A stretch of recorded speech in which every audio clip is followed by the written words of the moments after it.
14 अप्रैल 2025 doctor Bhimrao Ambedkar Jayanti का दिन। महाराष्ट्र के नांदेड़ शहर में हर साल की तरह इस बार भी एक बड़ा जुलूस निकला। ढोल, नगाड़े, जयकारे और इसी भीड़ में एक वीडियो रिकॉर्ड हुआ जो कुछ महीने बाद पूरे देश की आंखों में आंसू और दिल में आग बनकर भड़केगा। इस वीडियो में एक अधेड़ उम्र का आदमी एक नौजवान लड़के को कंधे पर उठाए झूम रहा है। पास में एक लड़की मुस्कुरा रही है। तीनों के चेहरों पर खुशी है। कंधे पर उठाया जा रहा लड़का है 20 साल का सक्षम ताटे। पास खड़ी लड़की है 21 साल की आंचल मामिडवार और सक्षम को कंधे पर उठाकर नाच रहा है गजानन मामिडवार, आंचल का अपना बाप। यही बाप 7 महीने बाद इसी लड़के की हत्या करवा देगा, वो भी अपने ही बेटे के हाथों। और जब सक्षम का शव अंतिम संस्कार के लिए तैयार होगा तो आंचल उसके खून से अपनी मांग भरेगी, अपने बाप और भाइयों के लिए फांसी की सजा मांगेगी। ये कहानी सिर्फ एक हत्या की नहीं है, ये उस प्यार की कहानी है जो मौत में भी जीत गया। और ये कहानी है उस नफरत की जो अपनों को भी गैर बना देती है, सिर्फ इसलिए क्योंकि लड़का दूसरी जाति का था।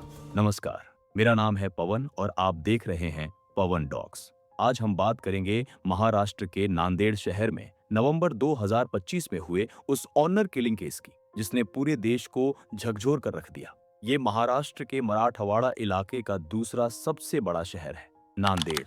गोदावरी नदी के किनारे बसा एक ऐसा शहर जो न पूरी तरह मुंबई पुणे जैसा तेज है, न पूरी तरह गांव, बल्कि एक ऐसी जगह जहां जिंदगी अपनी धीमी रफ्तार से चलती है। लेकिन इसी शहर के दो मोहल्लों में दो बिल्कुल अलग दुनियाएं बसती थीं। एक तरफ था इतवारा इलाके का संघर्ष नगर, तंग गलियां, छोटे छोटे मकान। यहाँ एक साधारण से घर में रहता था 20 साल का सक्षम गौतम ताटे। उसकी माँ संगीता ताटे मजदूरी करके घर चलाती थी। सक्षम खुद भी एक मजदूर था। कोर्ट के रिकॉर्ड में उसका पेशा यही दर्ज है, लेबरर। इस घर में न कोई बड़ी दौलत थी, न कोई रसूख, लेकिन एक माँ थी जिसने अपने बेटे को अपनी पूरी ताकत से पाला था। दूसरी तरफ नांदेड़ के ही जूनागंज इलाके का मिलिंद नगर।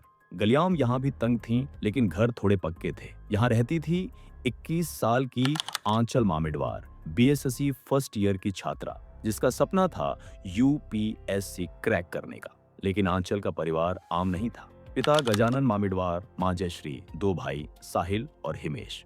इन सब का एक लंबा आपराधिक रिकॉर्ड था। MCOCA जैसे कड़े कानून के तहत कार्रवाइयां झेल चुके ये लोग हत्या से महज 1.5 महीने पहले ही जेल से रिहा हुए थे। एक तरफ MPDA एक्ट के तहत नांदेड़ से तड़ीपार किया गया एक गरीब दलित मजदूर लड़का, दूसरी तरफ OBC परिवार की एक लड़की जिसके घर के मर्दों का काम ही था डर और दबदबा। इन दोनों के बीच प्यार होना किसी फिल्म की कहानी से कम नहीं था, और हुआ भी कुछ ऐसे ही। साल 2022 नवरात्रि का त्योहार था। नांदेड़ की सड़कों पर गरबे की धूम थी और इसी माहौल में इंस्टाग्राम पर एक रिक्वेस्ट आई सक्षम ताटे से आंचल मामिडवार के लिए। बात शुरू हुई, बात बढ़ी और देखते ही देखते 2 दिल एक हो गए। आंचल बताती है कि सक्षम बहुत अच्छा लड़का था, शांत, समझदार और बेहद केयरिंग। वो चाहता था कि आंचल यूपीएससी जरूर क्रैक करे। 3 साल तक दोनों का रिश्ता चला, लेकिन दिक्कत थी जाति। सक्षम अनुसूचित जाति महार समुदाय से था और बौद्ध धर्म का पालन करता था। आंचल OBC पद्मशाली समुदाय से हिंदू थी। आंचल के घर वालों को ये बात नागवार गुजरी। उनके लिए ये सिर्फ एक लड़के लड़की का प्यार नहीं था, ये उनकी इज्जत का सवाल बन गया था। तारीख आती है 27 नवंबर 2025 गुरुवार। उस दिन सुबह करीब 11 बजे आंचल का छोटा भाई हिमेश मामिडवार उसे जबरदस्ती इतवारा पुलिस स्टेशन लेकर गया। मकसद था सक्षम के खिलाफ झूठी FIR दर्ज करवाना, लेकिन आंचल ने साफ मना कर दिया। उसने पुलिस को बताया कि वो सक्षम से प्यार करती है और कोई जबरदस्ती नहीं है। और यहीं पर वो हुआ जो नहीं होना चाहिए था। आंचल के मुताबिक थाने में मौजूद 2 पुलिस वालों धीरज कोमलवार और माहिद असरवार ने उसके भाई हिमेश से कहा, और मैं उनके शब्दों को जस का तस सुनाता हूँ, तुम लोग मारकर यहाँ आते रहते हो, जिस आदमी के साथ तुम्हारी बहन है उसे क्यों नहीं मार देते।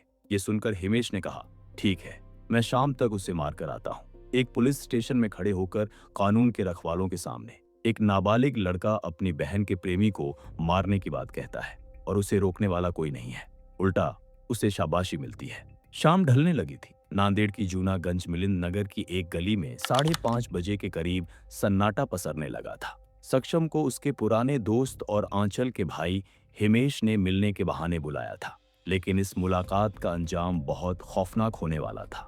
पुलिस जांच में पता चला कि आरोपियों ने पहले सक्षम को एक होटल में बुलाकर चाय में वीड और दूसरे नशीले पदार्थ मिलाकर बेहोश करने की कोशिश की, लेकिन जब ये नाकाम हुआ तो सीधा वार हुआ।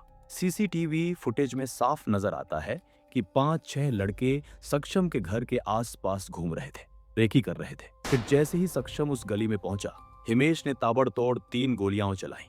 एक गोली सक्षम की पसली में लगी, वो गिर पड़ा, लेकिन वो मरा नहीं था, वो जिंदा था, हिल रहा था।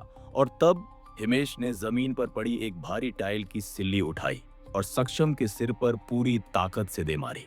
बार बार असद, जब तक सिर कुचल नहीं गया, जब तक चेहरा पहचानने लायक नहीं रहा। 20 साल का वो लड़का जो कुछ ही दिनों में अपनी प्रेमिका से शादी करने वाला था, उसी की गली में तड़पता रहा और वहां से कोई उठा नहीं। हत्यारे मौके से फरार हो गए, लेकिन पुलिस के हत्थे चढ़ने में देर नहीं लगी। 12 घंटे के भीतर सभी 8 आरोपी गिरफ्तार कर लिए गए। पिता गजानन, मां जयश्री, भाई साहिल, नाबालिग भाई हिमेश और 4 अन्य सहयोगी। अगला दिन था 28 नवंबर 2025, शुक्रवार। सक्षम का शव उसके घर लाया गया। पूरा मोहल्ला जमा था। मां संगीता बेटे की लाश से लिपटी रो रही थी, और तभी वो आई, आंचल। जिस लड़की के खानदान ने उसकी मोहब्बत को मारा, उसके घर पर ताला लगा दिया। वो लड़की कांधों पर अपने माँ बाप का ताना, अपने भाइयों का गुनाह लिए सक्षम की अर्थी के पास पहुंची। उसकी आंखों में आंसू भी थे और एक अजीब सी ताकत भी। उसने सबके सामने सक्षम के शरीर पर हल्दी लगाई और फिर अपनी उंगली उसकी चोटों से बहते खून में डुबोकर अपनी मांग में सिंदूर भर लिया। मौत में भी हमारा प्यार जीत गया, उसने कहा था। मेरे माँ बाप मारकर भी हार गए। ये सीन देखकर वहां मौजूद हर इंसान की आंख भर आई। एक लड़की जिसने अपने पिता को हथकड़ी लगते देखा, अपने भाइयों को जेल जाते देखा और फिर भी अपने प्यार का साथ नहीं छोड़ा। उसने ऐलान किया, मैं अब सक्षम की मां के साथ रहूंगी, यही मेरा घर है। ये कहानी का वो हिस्सा है जो सबसे ज्यादा रूह कांपा देता है। जिस अंबेडकर जयंती के जुलूस का जिक्र हमने शुरू में किया था, वो तारीख थी 14 अप्रैल 2025, हत्या से ठीक 7 महीने पहले की। उस दिन गजानन मामिडवार, जो आज मुख्य आरोपी है, सक्षम को अपने कंधे पर उठाकर नाच रहा था, उसे गले लगा रहा था। आंचल उसके साथ खड़ी मुस्कुरा रही थी। आंचल के मुताबिक ये सब एक नाटक था। परिवार ने सक्षम को यकीन दिलाया कि वो रिश्ते के लिए राजी है। वो प्यार से बात करते, साथ खाना खाते, लेकिन असल में सब कुछ सोची समझी साजिश थी ताकि सक्षम बेफिक्र हो जाए और मौका मिलते ही वार किया जा सके। एक बेटी का अपने ही बाप पर इल्जाम, तुमने मेरा प्यार छीना है। तुमने मेरे सामने हंसते हंसते उसे गले लगाया और फिर उसी के कत्ल का प्लान बनाया। कानूनी लड़ाई जारी थी, लेकिन इंसाफ की रफ्तार धीमी थी। और तभी 24 दिसंबर 2025 को एक ऐसा मंजर देखने को मिला जिसने पूरे इलाके को हिलाकर रख दिया। सक्षम की मां संगीता और आंचल दोनों ने नांदेड़ के जिला अधिकारी कार्यालय के सामने अपने ऊपर पेट्रोल छिड़क लिया और आत्मदाह की कोशिश की। उनकी मांग थी, सक्षम को मारने के लिए उकसाने वाले दोनों पुलिस वालों की तुरंत गिरफ्तारी हो। भीड़ ने उन्हें घेर लिया। पुलिस ने किसी तरह उन्हें रोका, लेकिन सवाल हवा में तैर गया। आखिर एक मां और एक प्रेमिका को अपनी जान देने की नौबत क्यों आई? क्या इस देश में इंसाफ पाने का यही एक रास्ता बचा है? 9 दिसंबर को एसपी अविनाश कुमार ने दोनों आरोपी पुलिस कर्मियों के खिलाफ विभागीय जांच के आदेश दे दिए थे, लेकिन पीड़ित परिवार को अभी भी पूरी गिरफ्तारी का इंतजार है। इस केस ने पूरे भारत को झकझोर दिया। BBC, NDTV, India today, the Hindu जैसे हर बड़े प्लेटफॉर्म ने इसे कवर किया। अंतर्राष्ट्रीय मीडिया तक ने इस ऑनर किलिंग को जगह दी। मगर एक बात जो सबसे ज्यादा डराती है, वो इंस्टाग्राम अकाउंट है हिमेश मामिडवार का, जिसे उसने हत्या के बाद भी चलाया। नाम था हिमिया शूटर 302। 302 मतलब आईपीसी की वो धारा जो हत्या के लिए लगती है। प्रोफाइल पर हथकड़ी लगी फोटो और पुलिस वालों से हाथ मिलाते हुए पोज। एक नाबालिग जिसे अपने किए पर जरा भी पछतावा नहीं। लेकिन दूसरी तरफ खड़ी है आंचल, जिसने अपने परिवार का साथ छोड़ दिया, समाज की परवाह छोड़ दी और अपने प्यार के लिए खड़ी रही, मौत के बाद भी। उसका कहना है, सक्षम ने मुझसे कहा था कि तू यूपीएससी कर, मैं तेरे साथ हूं, अब मैं जरूर करूंगी, उसका सपना पूरा करूंगी। ये कहानी सिर्फ एक जाति के खिलाफ नहीं है, ये उस नफरत के खिलाफ है जो हमें अपनों से दूर करती है। ये हर उस लड़की लड़के के लिए है जो समाज की दीवारों के बावजूद सिर्फ प्यार करना चाहते हैं। सवाल वही है, आखिर कब तक हम जाति को प्यार से बड़ा मानते रहेंगे? आज सक्षम की माँ और आंचल एक ही घर में रहती हैं। सक्षम का सपना था कि आंचल अफसर बने। अब आंचल उसी सपने को जी रही है। नांदेड़ की एक कोर्ट में ये केस अभी भी चल रहा है। फैसला आना बाकी है, लेकिन आंचल ने जो कर दिखाया, उसने ये जरूर साबित कर दिया कि प्यार नफरत से ज्यादा ताकतवर होता है। वो मौत के बाद भी जीत सकता है।